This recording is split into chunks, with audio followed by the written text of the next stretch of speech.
28 फरवरी 2026 सुबह 6:45 पर इसराइल की एक सीक्रेट एयरबेस से एक फाइटर जेट उड़ान भरता है। इस फाइटर में ऐसी मिसाइलें लगी हैं जो 1000 किलोमीटर दूर से एक डाइनिंग टेबल में बैठे लोगों को अपना निशाना बना सकती है। फाइटर पायलट को साफ निर्देश दिए गए, घंटों उड़ान भरकर एयर स्पेस के अंदर दाखिल होना है ईरान के। वो तेहरान के प्रेस्चर स्ट्रीट की एक बिल्डिंग पर ठीक 9:50 पर बॉम्ब गिराना है। उसके बाद चुपचाप इसराइल वापस लौट जाना है। इस बिल्डिंग के अंदर दरअसल एक मीटिंग चल रही थी जिसमें ईरान के सुप्रीम लीडर आयतुल्ला अल खामनी देश के टॉप सिविलियंस और मिलिट्री लीडरशिप के साथ मिल रहे थे। इसराइल और अमेरिका के पास यही मौका था ईरान के पूरे लीडरशिप को एक साथ खत्म करने का, और अगर वो इसमें चूक जाते तो शायद उन्हें ये मौका दोबारा ना मिलता। सब कुछ प्लान के अनुसार होता है। अमेरिका को इसी एलिमेंट ऑफ सरप्राइज का इंतजार था। एक बार एलिमेंट ऑफ सरप्राइज खत्म हो जाता तो ईरान के सुप्रीम लीडर अपने अंडरग्राउंड बंकर में मिलते और जो लीडरशिप थी बाकी वो तितर बितर हो जाती। फिर उन्हें ढूंढ पाना, उन्हें खत्म कर पाना लगभग नामुमकिन होता। ईरान की लीडरशिप की इसी भूल का अमेरिका और इजराइल इंतजार कर रहे थे और अब इसका पूरा फायदा उठाया गया। ये फर्स्ट स्ट्राइक इतनी सटीक और इतनी घातक रही कि सुप्रीम लीडर खामनी के साथ साथ ईरान के 40 टॉप कमांडर्स मारे गए। इनमें ईरान के डिफेंस मिनिस्टर से लेकर IRGC के टॉप कमांडर भी शामिल थे।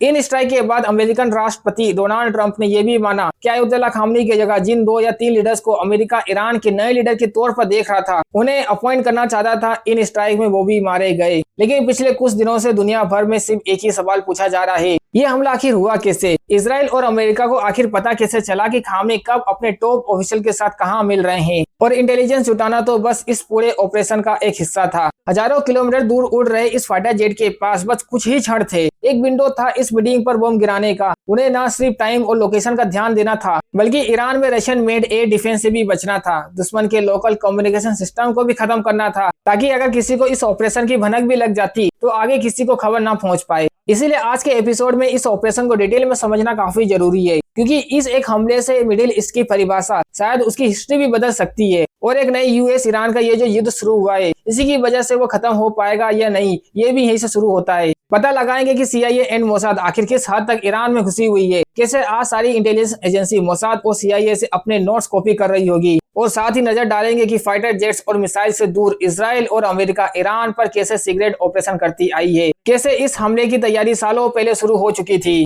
अब US ईरान जंग तो 28 फरवरी को दुनिया को पता चला। ऑफिशियली तो ये जंग तब शुरू हुई, लेकिन सीक्रेट लेवल पर ये लड़ाई दशकों से चलती आई है।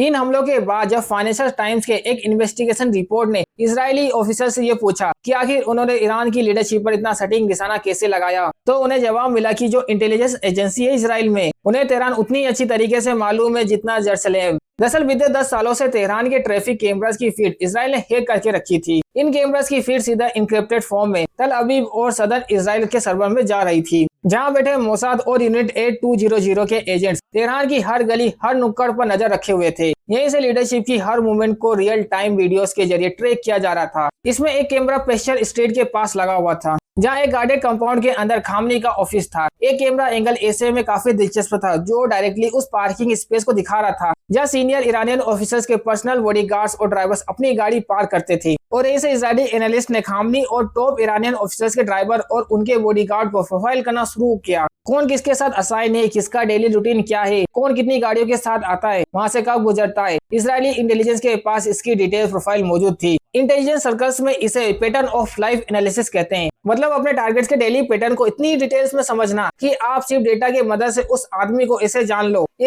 कि शायद उसके पास में रहने वाले लोग, शायद उसकी फैमिली भी उसे उतनी अच्छी तरीके से ना जान पाए। और इसराइल के एलिट सिग्नल इंटेलिजेंस यूनिट 8200 इस काम में माहिर हो चुकी है। ट्रैफिक कैमरा के अलावा यूनिट 8200 ईरान के मोबाइल नेटवर्क को भी डीपली पेनिट्रेट कर चुकी है, यानी conversation, location, pin, Meta data, call record, कौन किसे कॉल कर रहा है, कब कॉल कर रहा है, कितनी देर कॉल कर रहा है, क्यों कॉल कर रहा है, ये सारी जानकारी भी रियल टाइम में इजरायली सर्वर्स पर जा रही थी। अब फिर ऐसा नहीं है कि कोई मैन्युअली इसे देख रहा है, एल्गोरिदम के जरिए इनका मैथमेटिकल सोशल नेटवर्क एनालिसिस बनाया जाता है, यानी billions of data points, her connection, her unusual movement, algorithm ये सब एनालाइज करता है और किसी भी अनइवन मूवमेंट को फ्लैग करता है। ये पूरा सेटअप सिर्फ और सिर्फ एक ही आउटपुट जनरेट करने के लिए बनाया गया है, डिजाइन करा गया है, एक टारगेट लिस्ट बनाना। और 28 फरवरी की सुबह इस लिस्ट के जरिए ये पता चला कि ज्यादातर लोग एक ही जगह एकत्रित होने वाले हैं। उधर CIA को भी पक्की खबर मिलती है कि संडे की सुबह ईरान के टॉप लीडरशिप की एक मीटिंग होने वाली है, जिसमें खुद खामेनी भी शामिल होंगे। इसको CIA ने हाई फिडेलिटी इंटेलिजेंस बताया, यानी खबर पक्की थी। इस इंटेल को इजराइल के साथ भी शेयर किया गया और प्लान को फाइनलाइज किया गया एक जबरदस्त हमले के लिए। और एजेंडा था कि हमला इतना तेज होगा कि ईरान उसे उभर नहीं पाएगा, अपने घुटने पर आ जाएगा डे 1 पे। अयतुल्ला खामनी की लोकेशन का पता चलाना और उस पर बम गिराने में जमीन आसमान का फर्क है, क्योंकि यहाँ गलती करना मतलब बहुत महंगा पड़ सकता है। तो टिकट दबाने से पहले 3 चीजों को लॉक करना बहुत ही जरूरी था। पहला, टारगेट कंफर्मेशन। अयतुल्ला खामनी कोई आम टारगेट नहीं था, ईरान का सबसे प्रोटेक्टेड इंडिविजुअल था। जब भी ईरान इजराइल टेंशन बढ़ती थी तो वो सीन से गायब हो जाता था। हफ्तों तक कोई पब्लिक अपीयरेंस नहीं, कोई कंफर्म लोकेशन नहीं मिलती थी। लेकिन 28 फरवरी की सुबह को वो बंकर में नहीं था। अब क्यों नहीं था ये बात क्लियर नहीं है, ये इस बात पर डिबेट भी चल रही है। शायद ईरानियन सिक्योरिटी फोर्सेस ने सोचा होगा कि अभी तो न्यूक्लियर नेगोशिएशन चल रहे हैं, तो डायरेक्ट स्ट्राइक के चांसेस अभी कम हैं। कुछ का मानना है कि अमेरिका का जो हमला है उसके असर को देखते हुए ये मीटिंग काफी अर्जेंट हो गई थी, पोस्टपोन नहीं किया जा सकता था, अरेंजमेंट करने थे। और कुछ इसे सुप्रीम लीडर की आखिरी मिस कैलकुलेशन बताते हैं। लेकिन वजह जो भी हो, ईरान के सुप्रीम लीडर उस रोज बंकर में नहीं थे, अपने ऑफिस में थे। और इसराइल को ये बात पता लग गई थी, सिर्फ पता ही नहीं लगी थी। इसराइल के 2 अलग अलग इंटेलिजेंस ऑफिसर इंडिपेंडेंट सेम निष्कर्ष में पहुंचते हैं कि आखिर 28 तारीख की सुबह खामनी कहां होंगे। और फाइनेंशियल टाइम्स इस रिपोर्ट की माने तो CIA के पास एक ह्यूमन इंटेलिजेंस भी था, यानी ईरान की लीडरशिप के इनर सर्कल में एक आदमी जिसने डायरेक्टली ग्राउंड लेवल पर इस बात को कंफर्म कर दिया कि जी हाँ, ऐसी मीटिंग होने वाली है। ह्यूमन सोर्सेज की कंफर्मेशन मिलते ही ऑपरेशन को फाइनल ग्रीन लाइट मिल जाता है। अब समय था दूसरे सवाल को लॉक करना, किसी भी वार्निंग या अलर्ट को बंद करना। पोस्टर स्ट्रीट के पास करीब 1 दर्जन मोबाइल फोन टावर थे। इजरायली सर्वर यूनिट ने एक सर्जिकल ऑपरेशन के जरिए इसमें हर टावर में कुछ स्पेसिफिक कंपोनेंट्स को टारगेट किया। बस इतना कि पूरा डाउन ना हो जाए, लोग अलार्म ना हो जाए। इतना कि अगर आप कॉल करो तो दूसरी तरफ रिंग ना हो, या उसकी जगह कॉल बिजी टोन हो, या सीधा कॉल ड्रॉप हो जाए। ये करना काफी जरूरी था, क्योंकि अगर उसी सुबह कुछ लोगों को ये पता चल जाता इस प्लेन के बारे में, तो वो आगे खामनी के प्रोटेस्ट डिटेल को वॉर्न कर पाते। तो पूरा प्लेन अगर वॉर्न कर देते तो प्लेन चौपट हो सकता था। इसीलिए जब तक इसराइल से उड़ रहे पायलट घंटों ट्रेवल करके बॉम्ब ड्रॉप ना कर देते, जब तक खामनी के पूरे प्रोटेक्शन डिटेल को एक इनविजिबल कम्युनिकेशन ब्लैकआउट में रखना जरूरी था। इन दोनों चीजों से निपटने के बाद तीसरा और सबसे जरूरी कदम, स्ट्राइक पैकेज। इसराइली जेट सुबह सुबह ही उड़ान भर चुके थे, हजारों किलोमीटर ट्रेवल कर चुके थे।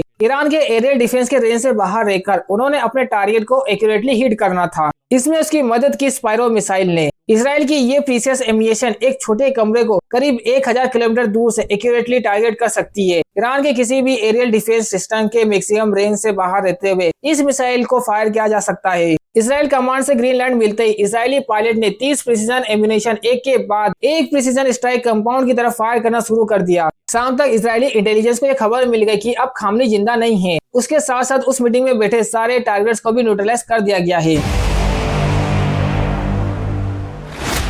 अगर खामनी पर हुए हमले की प्लानिंग सुनकर आपके होश उड़ गए हो, तो मैं आपको ये भी बता दूं कि ये पहली बार नहीं है जब मोसाद और CIA ने ऐसे कुछ किया हो। खामनी की मौत और ये लेटेस्ट ओपन वॉर दरअसल एक दशकों से लंबे शेडो वॉर का अंजाम है। इस शेडो वॉर ने ईरान को सालों से अंदर से तबाह करने की कोशिश की है। आए दिन कभी कोई न्यूक्लियर साइंटिस्ट मारा जाता है, तो कोई कभी जनरल मारा जाता है, तो कभी कोई CIA फंडेड प्रोटेस्ट तख्ता अपडेट करने की कोशिश करता है। कुछ के बारे में आज तक आपको और हमें शायद पता भी ना चले। नवंबर 2020 तेहरान के बहरी इलाके में एक हाईवे पर ईरान के न्यूक्लियर प्रोग्राम के आर्किटेक्ट मोहम्मद फखरजादे अपने कार से जा रहे थे। रिपोर्ट की माने तो हाईवे पर चलते हुए उन पर एक इजरायली ऑपरेटेड रोबोटिक गन से फायर करना शुरू कर दिया। जी हाँ, किसी एजेंट ने नहीं, एक AI कंट्रोल रोबोट ने। फखरजादे की मौत ईरान के न्यूक्लियर प्रोग्राम के लिए एक बहुत बड़ा सेटबैक था। इसके पहले जनवरी 2010 में भी इसराइल ने एक और nuclear scientist doctor Masoud Ali Mohammadi को भी एक रिमोट कंट्रोल बम से उड़ा दिया था। नवंबर 2010 2 अलग अलग जगह और 2 अलग अलग गाड़ियों में अटैक किया गया। इन अटैक्स में मोटरसाइकिल पर सवार एजेंट्स ने इनकी गाड़ियों पर मैग्नेटिक बम चिपका दिया, जनवरी 2012 में नेतेंस फैसिलिटी के ऑफिसर्स पर भी इसी मैग्नेटिक बम से मोटरसाइकिल वाली टेक्निक से हमला किया गया। एक के बाद एक क्रोनोलॉजी ईरान के न्यूक्लियर साइंटिस्ट को निशाना बनाया गया। ईरान ने सारे मर्डर्स में इजराइल और मोसाद को ब्लेम किया। वेस्टर्न इंटेलिजेंस एजेंसी के बाद ये कंफर्म किया कि हाँ, इन सब के पीछे मोसाद का हाथ है। लेकिन इजराइल ईरान में सिर्फ मर्डर्स ही नहीं कर पाता आया है, असली खेल तो इससे बहुत बड़ा है। मिड 2000 से इजराइल ने ईरान की न्यूक्लियर फैसिलिटीज को ऑपरेशन ओलंपिक गेम के जरिए साइबर अटैक का निशाना बनाना शुरू किया। साइबर सिक्योरिटी टेक्स्ट बुक इसे आज दुनिया का पहला इफेक्टेड साइबर अटैक मानती है।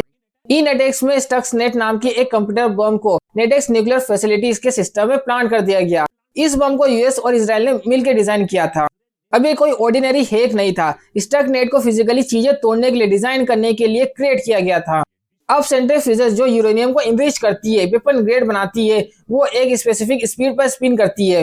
वो काफी हाई स्पीड होती है। स्टक्सनेट के जरिए इजराइल और यूएस नेटेक्स फैसिलिटी के इन्हीं सेंट्रीफ्यूजेस को हैक करके इनकी स्पीड इतनी तेज कर दी कि ये टूट गए, बिखर गए, इनका सर्वनाश हो गया। कुछ सालों में इसी ऑपरेशन के जरिए 1000 के करीब सेंट्रीफ्यूजेस तबाह कर दिए गए। उस वक्त भी ईरान का इनरिचमेंट प्रोग्राम महीनों या शायद सालों पीछे चला गया। स्टक्सनेट अटैक की सबसे बड़ी बात यह थी कि ईरान को शुरू में पता ही नहीं चला कि उनके साथ हो क्या रहा है। महीनों तक वो उसे एज अ टेक्निकल ग्लिच या एज अ मैकेनिकल फेलियर ही समझ रहे थे। जब तक उन्हें यह बात समझ में आती कि उनके पीछे हो क्या रहा है, नुकसान काफी हो चुका था। स्टक्सनेट खुलासे के 10 साल बाद जुलाई 2020 में नेटेक्स को एक बार फिर से टारगेट बनाया गया। इस बार इजराइल ने इस फैसिलिटी के अंदर एक बम स्मगल कर दिया, जिससे उसने पूरे सेंट्रीफ्यूज असेंबली हॉल को ही तबाह कर दिया। और फाइनली इस लिस्ट का सबसे फेमस और सबसे डेयरिंग ऑपरेशन जनवरी 2018 मोसाद ने वो करके दिखाया जिसे आज भी हाईएस्ट ऑफ द सेंचुरी कहा जाता है। इस ऑपरेशन में 2 दर्जन इजरायली एजेंट्स रात के सन्नाटे में तेहरान के एक वेयर हाउस में घुसकर 50,000 पेजेस डॉक्यूमेंट और 150 से ज्यादा कॉम्पैक्ट डिस्क चुराने में कामयाब हो जाते हैं। इसमें ईरान के AMAD प्रोजेक्ट की सीक्रेट फाइल्स थे, जिसमें nuclear war head design, photographs plus सब कुछ मौजूद था। रातों रात मोसाद एजेंट ने डॉक्यूमेंट को ट्रक में भरा ईरान के बाहर निकाल दिया और किसी को कानो कान खबर नहीं चली।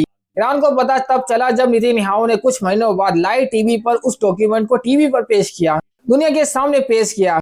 इसे नेतन्याहू ने ईरान के न्यूक्लियर एम्बिशन का सबसे बड़ा सबूत पेश किया। ये सारे इंसिडेंट हमें एक ही चीज बताते हैं कि 20 सालों से इजराइल सिर्फ ईरान की सिक्योरिटी लेयर को सक्सेसफुल ब्रीच नहीं कर पाया है, बल्कि ईरान के अंदर ईरान के ही खिलाफ एक पूरा इकोसिस्टम खड़ा कर पाया है। साइबर अटैक, असैसिनेशन, सबोटाइज, एक्सपोजन और एक कोऑर्डिनेट सस्टेन कैंपेन है। ये एक शैडो वॉर है। आज इंटरनेट पर ये जो काफी वायरल होता है कि जब भी 3 ईरानियन लीडर्स मिलते हैं तो उनमें से तो एक तो मोसाद का एजेंट ही होता है। एक तरफ मोसाद और CIA की काबिलियत और दूसरी तरफ ईरान और अमेरिका की हिपोक्रेसी। दुनिया को एक तरफ ये बताया जा रहा है कि ये शैडो वॉर, इतना खर्चा, इतना इन्वेस्टमेंट ईरान को न्यूक्लियर वेपन से दूर रखने के लिए किया जा रहा है फॉर ग्लोबल सेफ्टी। वो अलग बात है कि इजराइल के पास न्यूक्लियर बम है और वो दुनिया पर अपनी दादागिरी कर रहा है। गाजा में नरसंहार कर रही है। अमेरिका कहती है कि ईरान में हम डेमोक्रेसी लाना चाहते हैं। लेकिन आज मिडिल ईस्ट में सारे अमेरिकन जो पार्टनर्स है, जो अलायंस है, क्या वो सच में डेमोक्रेसी है या वो एसेड किंगडम से जहां अमेरिका की चलती है, जिसे अमेरिका कंट्रोल करता है? अगर वहां कोई अमेरिका के खिलाफ हो जाए तो ये बात अमेरिका को बर्दाश्त नहीं होगी। ये बात 60 साल पहले भी बर्दाश्त ना होती थी अमेरिका को और ना आज बर्दाश्त होती है।